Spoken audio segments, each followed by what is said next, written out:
Bismillahirrahmanirrahim. Assalamualaikum warahmatullahi wabarakatuh. Alhamdulillah, alhamdulillahilladzi atamana bi nikmatil iman wal Islam. Asyhadu an la ilaha illallah wahdahu la syarikalah wa asyhadu anna Muhammadan abduhu wa rasuluhu la nabiyya wa la rasula ba'da. Allahumma shalli ala Muhammad wa ala ali Muhammad kama shallaita ala ali Ibrahim innaka Hamidum Majid. Wa barik ala Muhammad wa ala ali Muhammad kama barakta ala ali Ibrahim innaka Hamidum Majid. Qala Allahu ta'ala fi kitabil karim. A'udzu billahi minasy syaithanir rajim. Ya ayyuhalladzina amanu ittaqullaha haqqa tuqatih wa la tamutunna illa wa antum muslimun.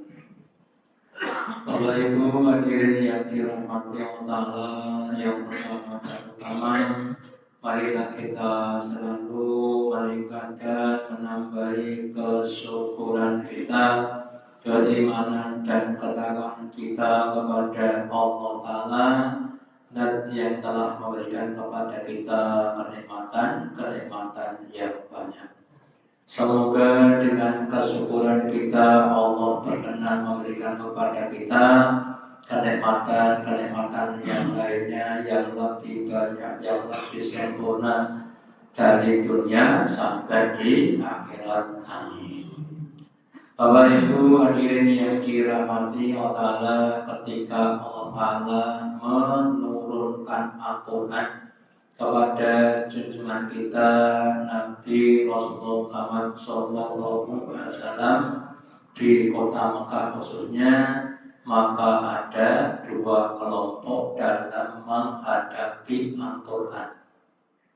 Kelompok pertama adalah kelompok yang mengimani, kelompok yang menerima dengan lapang dada. Contohnya adalah Abu Bakar. Kelompok kedua adalah kelompok yang menentang, kelompok yang mengkafiri, kelompok yang memuji kepada Al-Quran. Contohnya adalah Abu Lahab, Abu Jahal dan lain sebagainya. Nah, kelompok kedua yang menentang itu berusaha untuk menolak Al-Quran dengan berbagai macam cara. Mulai dengan menuduh bahwa Quran itu adalah bikinan ucapan Muhammad. Kemudian Allah membalas atau menjawab, wahai orang-orang kafir, wa in kuntum fi raibin mimma nazzalna ala abdina.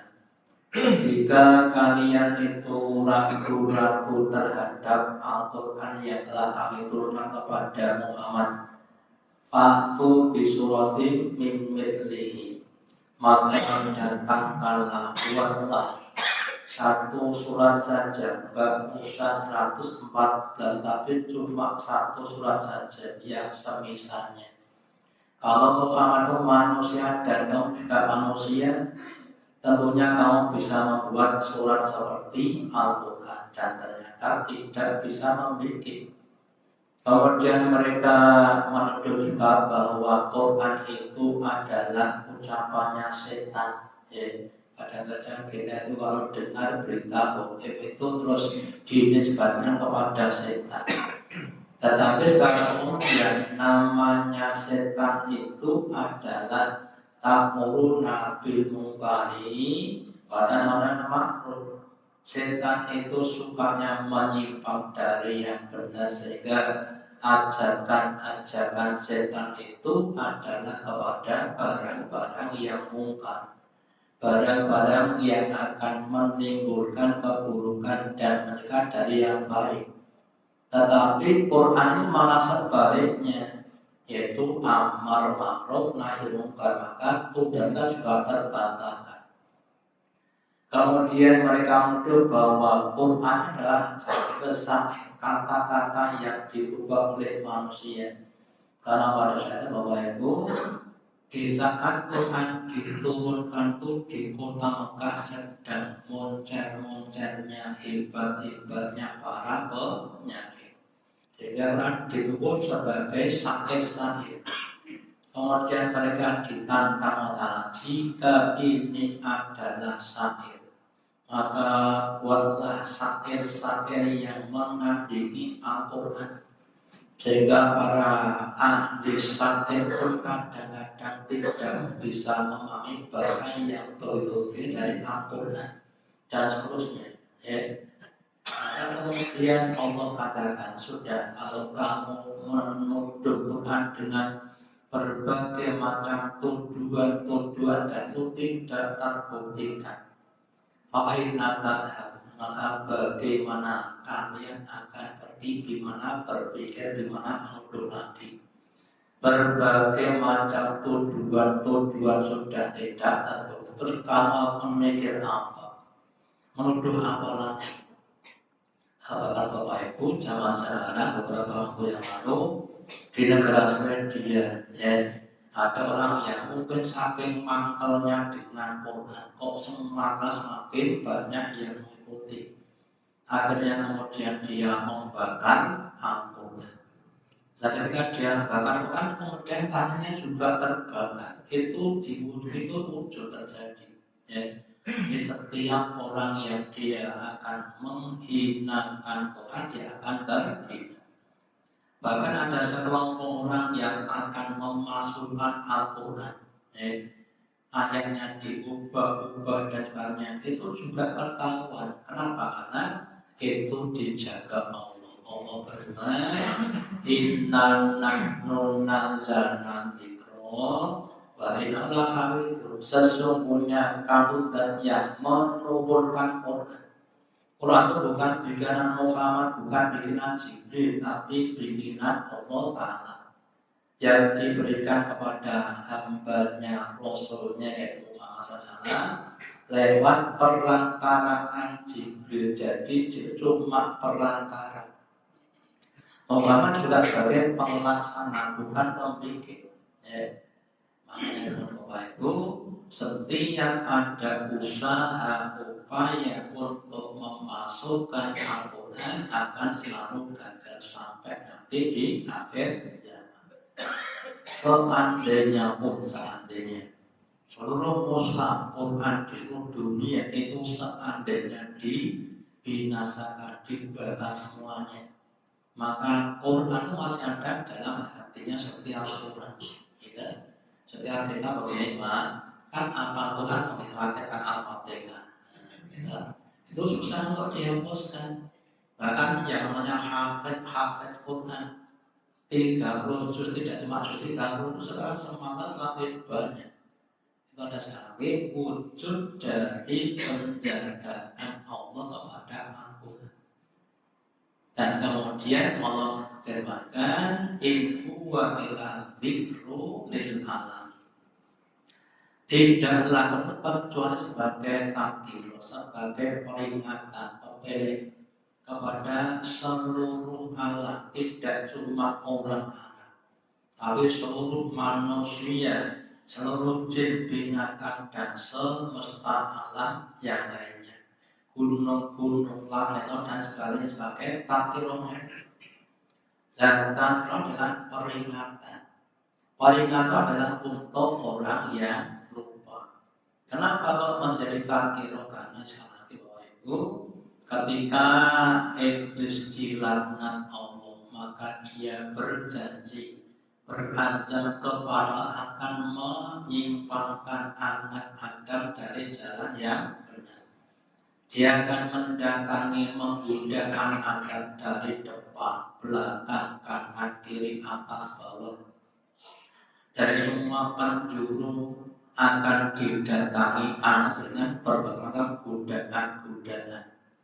dengan berbagai macam kenikmatan, harta, kekuasaan, kesehatan dan sebagainya, atau dibalik ya dengan adanya penderitaan dan sebagainya. Nah, karena belas Allah pada manusia, terus Allah turunkan Al-Quran sebagai tafsir kita. Contoh mungkin secara manusiawi orang itu kan nggak mau rekoso, kita gimana? Pengennya kepengen terus pengennya. Tetapi yang namanya rekoso itu ternyata akan menjadikan kita menjadi orang yang berdaya, yang berprestasi, yang bisa menjadikan orang yang punya tingkatan yang tinggi. Seandainya ada anak sekolah nggak pernah rekoso, nggak pernah belajar, nggak pernah garap tugas, kira-kira jadi pintar apa enggak? Ya akan jadi pintar. Nah, itu dengan adanya tugas-tugas ulangan dia berpikir, dia berkarya, maka dia akan menjadi orang-orang yang lebih utama. Dan demikian juga kita di dalam hidup ini Allah berikan pada kita berbagai macam aturan,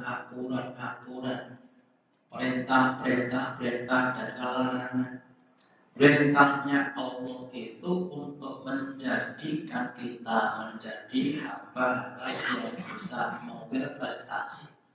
Diperintahkan untuk sholat, puasa, zikir dan sebagainya, berbuat baik kepada orang tua dan sebagainya sebagai sarana untuk meningkatkan derajat kita. Si orang yang sudah bermulazamah dengan sholat 5 waktu berjamaah, alhamdulillah. Si orang yang sudah banyak mendermakan hartanya, alhamdulillah dan sebagainya. Ya. Nah, seandainya orang itu tidak sholat, sebagian fungsi sholat Nabi jelaskan seperti orang yang mati. Permisalan sholat 5 waktu itu seperti sungai yang ada di depan rumah kita, yang airnya sangat-sangat jernih sekali. Terus kita mandi 5 kali sehari, kira-kira apakah masih ada orang yang ada di badan kita? Aku pengen 5 Pak, bukan pengen 2, gitu. Tentu nggak ada kotorannya, sehari-hari cuma sedikit. Itulah barisan sholat 5 waktu.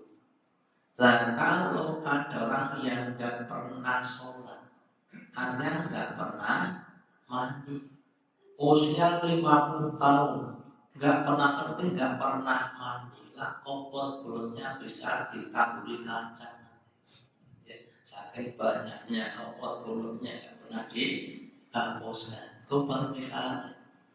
Demikian juga tentang bab masalah puasa, ya, yang dalam semakin lama orang semakin sadar pentingnya puasa, ulangnya untuk kesehatan.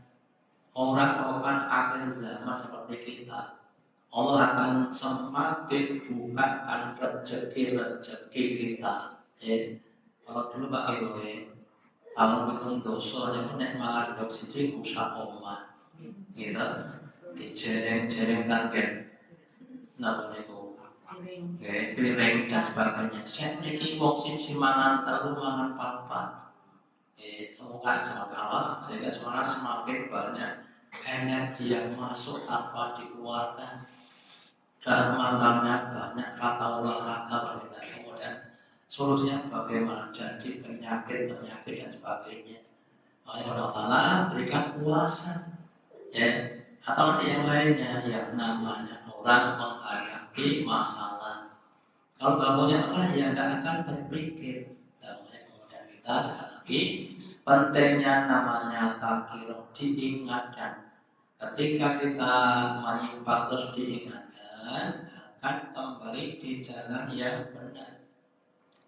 Tetapi kalau nggak mau diingatkan, ya akan bablas, semakin lama semakin salah. Bahkan kemudian melegitimasi kesalahannya. Loh Pak, kok kamu kalau dagang kok kali timbangan? Karena sudah biasa, kemudian dia berdalil, ini wis biasa, rapopo. Jadi kesukaan ini gitu. Kalau apakah bisa kemudian jadi mengubah hukum dari haram menjadi halal? Enggak. Ya, ini contoh saja. Makanya kita Bapak Ibu, kita sebagai orang beriman itu jangan anti kritik, jangan anti masukan, jangan anti takdir. Ya, ketika kita diberi takdir itu artinya alhamdulillah. Ya, jangan kemudian malah mentang-mentang atau menyalahkan pada yang mengingatkan jannah.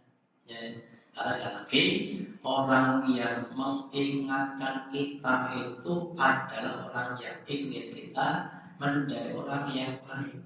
Maka dalam pengertian nasihat, nasihat itu apa? Nasihat itu irodatul khair li'oi, kehendak yang baik untuk orang lain.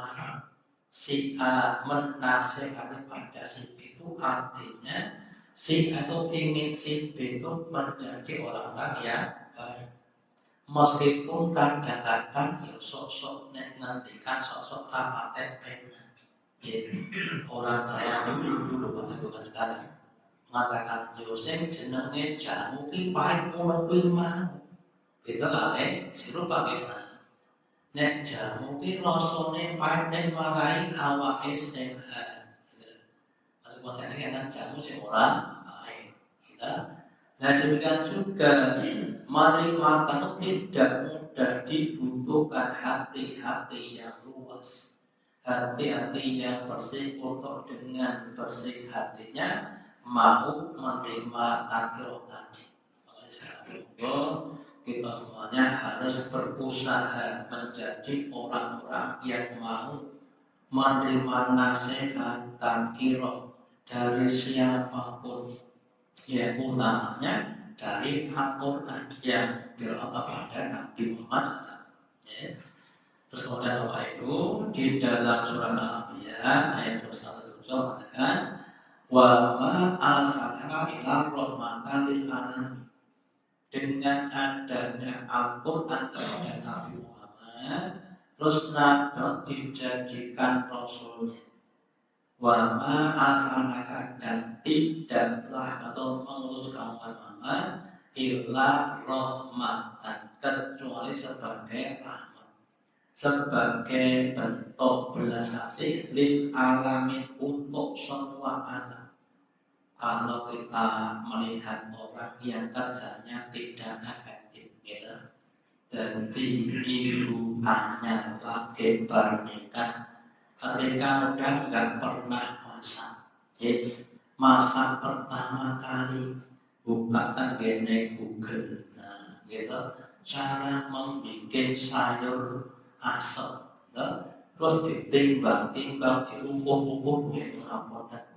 Dalam wis dukun itu rasanya orang benar, kenapa? Karena ya belum pengalaman, ya. Maka kemudian perlu diberi nasihat dulu, nek nyayur asamnya cara ngene iki, gitu. Itu sebagai bentuk belas kasih. Meskipun dia disalahkan, harus disalahkan. Dan juga perlu memberikan ajaran-ajaran itu untuk merahmati kita sebagai bentuk belas kasihnya kepada kita. Contoh, ada seseorang bapak punya rumah yang indah, banyak kaca-kaca yang dipasang di rumahnya. Suatu hari bapak tadi bilang kepada tetangganya, Mas besok longgar dan longgar Pak, ada daruria, tolong kaca-kaca itu dibersihkan. Oh ya siap. Tapi besok saya mau pergi. Oh ya siap Pak. Gitu. Yang punya rumah pergi, kemudian tetangga tadi bekerja membersihkan kaca bukan dengan lap dan seperti dengan palu. Dipercaya sampai habis, kemudian yang punya rumah pulang. Terus apa kira-kira? Lah kok kosongnya percaya kabeh? Piye to Mas? Lah sajane kan ora sithik loro sisat. Tapi nek mau setelah sesuk ya ora meneh, nek dipokok ora meneh. Kuwi jenenge wong kudu. Demikian juga ada orang pengen menyembah kepada Tuhan, tapi caranya tidak cocok dengan yang dikehendaki oleh Allah. Kemudian diberi tuntunan kita itu seandainya mau ke istana itu ada namanya protokol. Ada caranya, bukan selonong boleh bukan ke istana enggak boleh. Jadi kita dengan orang ibadah ada protokolnya supaya diterima Allah. Kita puasa ada protokolnya, ya harus ada usaha untuk sahur dan berbuka. Waktunya subuh sampai maghrib harus berbuka, enggak boleh meneruskan. Kalau meneruskan malah dosa. Ini namanya kan protokol, ya ada aturan. Atau nanti yang lainnya kita berinfak bersedekah itu juga ada protokolnya. Nah, protokol itu yang membuat Allah dan Rasulnya, sehingga sekali lagi dengan ajaran Rasul itu akan menjadi rahmat kita, menjadi bentuk berasa kepada kita, sehingga kita akan bisa mencapai tujuan kita. Goal kita itu masuk ke dalam surga dengan cara yang lebih efektif dan lebih efisien. Beda dengan orang yang tidak punya tuntunan, ya. Kadang-kadang dia berusaha dengan sekuat tenaga, tapi caranya salah. Akhirnya tidak bisa mencapai tujuan yang dikehendaki. Ya. Terus kemudian Nabi bersama dengan sebuah hadis, wallati nafsi biyadihi, demi dat yang jiwaku ada di tangan makna demi Allah, la yasma'u bi ahadun min ahli ummah, tidaklah mendengar dariku seorang pun dari umat ini, Yahudi apakah dia orang Yahudi, wala nasran atau dia orang Nasrani, wa mata walam yu'min billadzi arsaltu bihi, dan kemudian dia mati dalam keadaan tidak beriman dengan apa yang aku utus dengannya, illa kana min ahli, kecuali akan menjadi penghuni neraka. Kalau kita lihat namanya aturan suatu bangsa, umpamanya presiden bagaimana? Di suatu negara ada seorang presiden. Kemudian dari kalau di negara kita setiap 5 tahun ada namanya pemilu, ganti presiden atau yang lainnya. Setiap itu mempunyai aturan-aturan. Ya dulu di negara ada Presiden Soekarno, terus kemudian diganti Presiden Soeharto dan sebagainya. Dan ketika sudah berakhir masa jabatannya, aturannya itu kemudian diganti dengan presiden yang baru. Yang kemudian yang digunakan adalah yang baru. Dan yang juga begitu. Sebelum umat Muhammad ada umatnya Nabi Isa, ada umatnya Nabi Musa dan sebagainya. Dan ketika pada zaman Nabi Musa Allah berikan kitab namanya Taurat. Itu yang digunakan sampai nanti datangnya Nabi Isa. Jadi pada zaman Nabi Isa, maka kalau sudah tidak berlaku, yang adalah kitabnya Nabi Isa namanya Injil. Kemudian datang Nabi Muhammad, maka aturan yang ada di dalam Taurat sudah diganti dengan Al-Quran. Maka seandainya masih ada umat-umat yang dulu, entah itu umatnya Nabi Musa atau yang lainnya, sampai dia ketemu Nabi Muhammad kok gak beriman kepada Muhammad dan masih mempertahankan aturan yang dulu, maka dia akan termasuk orang-orang akhir neraka. Kenapa? Karena tidak mau mengikuti aturan-aturan yang berlaku sekarang. Ya, makanya Bapak Ibu kalau kita cermati, sekarang ada sangat besar itu orang-orang Yahudi masih ada sampai sekarang, orang-orang Nasrani, ya, umat Islam. Kalau kita lebarkan ada orang-orang seperti penyembah berhala dan sebagainya. Lah siapapun yang sekarang ini tidak menggunakan Islam sebagai agama, maka amalannya tidak akan diterima Allah. Allah berfirman bahwa wa may yabtaghi oleh Islam dengan fala yuqbala minhu. Barang siapa yang dia mencari agama, aturan hidup selain Islam, maka amalnya tidak akan diterima. Wah, kalau dan dia di akhirat akan jadi orang-orang yang rugi. Kenapa? Amalnya tidak diterima. Meskipun dia ketika di dunia sudah beramal dengan berbagai macam pengorbanan, ya. Makanya kita semuanya harus bersyukur kita diberi satu kenikmatan anugerah yang besar itu tentang keislaman. Nanti kita diberi rasa mau menerima Islam, yuk kita syukuri dengan semakin Islam. Udkhulu fisilmi kapan masuklah kalian ke dalam Islam secara lebih sempurna. Kalau mungkin sekarang masih ada hal-hal bidang-bidang yang kita belum sama, kita Islamkan. Islam jangan cuma ketika menikah, terus di hijabnya Pak naik dengan cara Islam, berarti orang Islam. Makannya bukan tapi makannya setan. Nabi sabda untuk takdir kita semuanya. Nabi bersabda, pun bijamin sekedar makan itu ada aturan. Makanlah kamu dengan tangan kanan. Di kata lain Nabi bersabda, inna syaitona yang wasau bisimanihi, sesungguhnya setan itu makan ganu dengan tangan kirinya. Maka siapapun dimanapun termasuk kita, kalau kita makan dengan tangan itu berarti kita dalam keadaan wahu jadi setan. Ya. Tidur setan, tidur dengan tangkulak menurut termasuk juga tidurnya setan. Kenapa itu merusak badan? Ya, makanya yuk kita sadar pentingnya semakin lama semakin Islam. Aslim aslam, Islamlah kamu akan selamat. Seandainya kita Islamnya baru 60%, berarti yang 40 apa?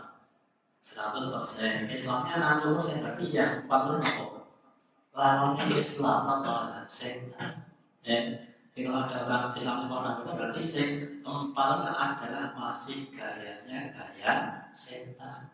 Maka katakan wala tattabi'u khutuwati syaitan, kamu jangan mengikuti jalan-jalannya setan, caranya setan, metodenya setan, sistemnya setan jangan diikuti.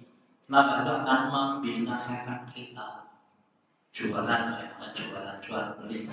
Ya secara umum memang yang namanya penjual itu pengennya laris badine oke, gitu lah. Tapi dengan cara yang baik, gitu. Jangan sampai menipu. Ben rapopo tak tipune ben bariko oke, namanya setan. Harta yang didapatkan dengan cara menipu tidak akan jadi berkah. Rekap untuk badi kata nih kudusnya malah berubah. Anaknya juga malah tambah nakal kan, menjadikan bumerang bagi kita. Atau yang lainnya, Islam baru mengajarkan tentang kebersihan, tentang ketertiban, tentang keadilan. Nah, maaf saja sebagian kita bahkan saudara-saudara kadang-kadang orang pakai resikan pakai kita sosoknya ngapunten. Makanya kita semakin Islam, ya, mandi, wudu, ya, kemudian khusus itu teman-teman ajaran yang harus kita terapkan, menjadikan rumah kita, tempat ibadah kita, baju kita, badan kita menjadi orang-orang yang bersih, orang-orang yang tertib, orang-orang yang disiplin. Maka kita kembangkan, kita praktekkan dengan niatan untuk mengamalkan ajaran Islam. Ya. Kalau berjanji harus apa? Ditepati, jangan dikhianati. Ya. Besok mangkat jam lo jam 9. Mangkatnya jam 10. Besok berikutnya jam 10. Ya kan? Makanya semuanya berusaha untuk semakin Islam. Yang jadi suami monggo berislam dengan cara menetapi kewajiban suami. Yang jadi istri monggo berislam dengan cara menetapi kewajiban istri. Yang anak yang tetap begitu, sehingga nanti kita akan semakin lama semakin Islam, semakin selamat, dan semoga kita semuanya dengan semakin Islam kita kedulatan jalan semakin tinggi dan besok masuklah di tingkatan yang paling tinggi. Demikian yang dapat saya sampaikan pada malam pagi hari ini. Semoga ada manfaatnya. Allahumma taqabbal minna innaka antas samiul alim wa tub alaina innaka antat tawwabur. Dikali dengan doa majlis. Subhanallah wa bihamdika asyhadu an la ilaha illa anta astaghfiruka wa atubu ilaik. Wassalamualaikum warahmatullahi wabarakatuh.